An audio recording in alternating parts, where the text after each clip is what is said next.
We're joined by, as you could see, 438. Yeah.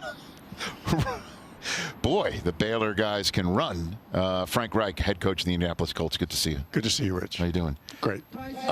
What did you think of Jordan Davis last night? Did you ever see anything like that? No, it's crazy. I mean, these guys are special. I mean, you just expect freakish things. So when you sit there and you watch that sort of stuff, walk me through what you guys just say the same thing that we just did right now, yeah, pretty much.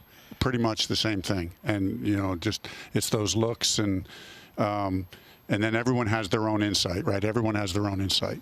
Mm-hmm. Coach, it was fun when you're down there, when you're timing those, and you see everybody. They don't trust their watch. They turn around and look at everybody else to make sure. Am I crazy? Did I just get that? That was one of those moments that we had. But that group that we saw yesterday, the defensive linemen, the strength of this draft as you're getting into it and going through the process here, how do you see it? Well, you need 8 guys, so you are looking for depth in that, and there certainly is great depth there, right? That's what everybody wants. Everybody wants 8 guys that can play. Everybody's rolling their defensive linemen. Everyone wants speed. Everyone wants power. So this is a real good class. So is it true you did not go to the combine because it conflicted with a banquet? Is that a true story? That is a true story. There was no combine in Indy, but we had our team banquet, and so I had to go a day late and go with the running backs and throw with them and compete with them. So you were a day late. So you did actually attend the combine. I did attend, but it was not a big deal. It was not like this at all. What was it like? It was very casual. We were in Arizona State. It was on the grass. I was doing the vertical jump on the grass. I was throwing with Mike Pagel, who was in the league. They brought, Mike was an Arizona State guy, so him and I were throwing to the running backs. It was just, hey, go in, throw a couple passes, and get out of there. It was not anything like this. Interviews? Did you do interviews and stuff like that, or not like we do today? Not these formals. Not anything like today. Huh. What's your go-to question? Everybody has kind of their question they ask these kids. Coach, is there one that you have that you feel like you get some meaningful information, get away from the kind of the rehearsed answers you get? Yeah, here's what we do.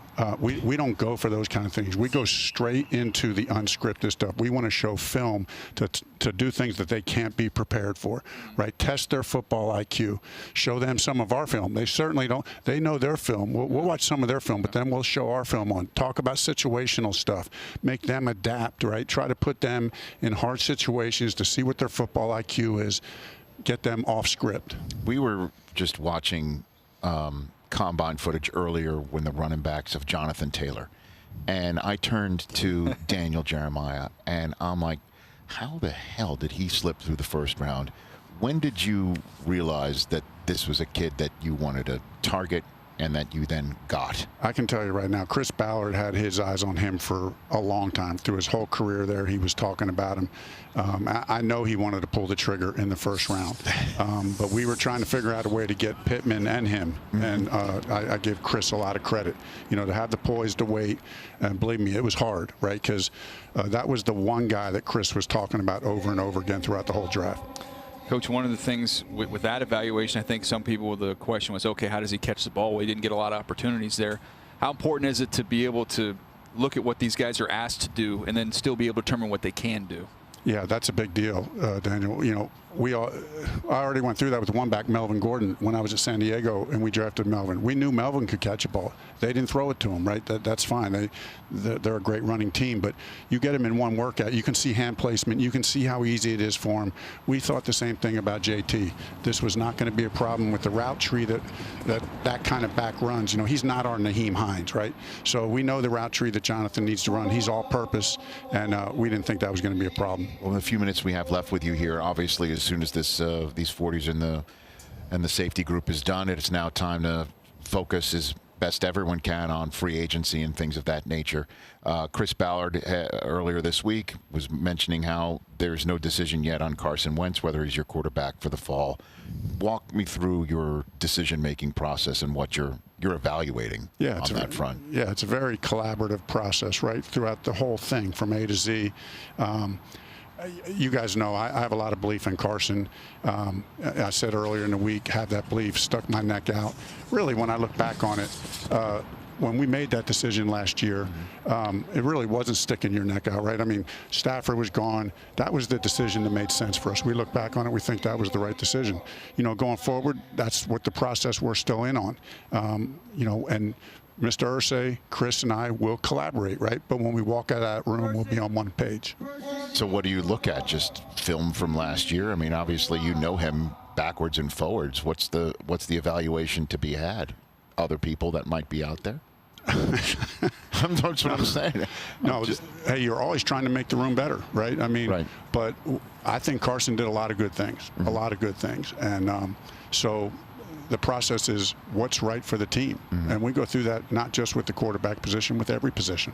Coach, I'm curious what the message is to the team. I know it didn't finish up the way you wanted to. You guys were kind of that team where people were talking about, you don't want to see them when they get in the playoffs. It didn't finish up the way you wanted. What was the message as they were leaving to get ready for the offseason? Yeah, I mean, this is a scar. I mean, this was, we failed, right? I mean, we had 9-8, it's a winning season, but we didn't get where we wanted. We knew we should have been a playoff team. We failed to get there. So let's not run and hide from these results. Let's take ownership, starting with me as the head coach. Take ownership, you know, of what happened this year, and resolve to, you know. And when you get a scar, this is not a scar that's a hidden scar. It's out in front for us to see. Let's make sure it motivates us to come back stronger next year. Well, in terms of next year, the combine may or may not be here. What is your 2 cents on what you might be hearing on that, and what Indianapolis brings to the equation? Oh, I mean, let's face it. I mean, you get all these coaches here, and we all have a lot of different opinions about all these players, but it seems to me everybody you talk to has the same opinion about how Indy runs a combine. You know, Jeff Foster and his crew do a phenomenal job with the combine. Everybody here knows it. It's a well-oiled machine. It's a seamless process. There's continuity. It's, you know, we all know what we're doing. It helps us do our job. It helps us focus on our jobs and what we're here for. Last one from me, Coach. Go-to snack. These can be long days. What's the go-to snack for you here while you're watching these workouts? Oh, well, you know, just to have the occasional hot dog over there, right? I mean, that's really, yeah, that's a treat. I don't get that too often. I'm looking at Ballard right here. I don't think he eats too many hot dogs. He's looking pretty yoked over there, Coach. You know, we've got a Maryland to Maryland here with some fast times there, Coach. Go get you well, when we interviewed him the other day, I brought up that I went to Maryland. Of course, he didn't know that, so I downgraded Nick. That's a red flag. That was a red flag. That's right. It's a big red flag.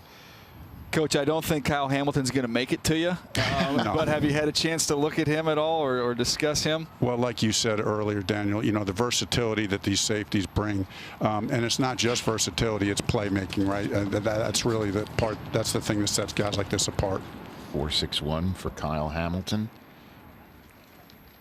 And there's the Golden Dome. There's Chris Ballard right there. He's a popcorn guy, Coach.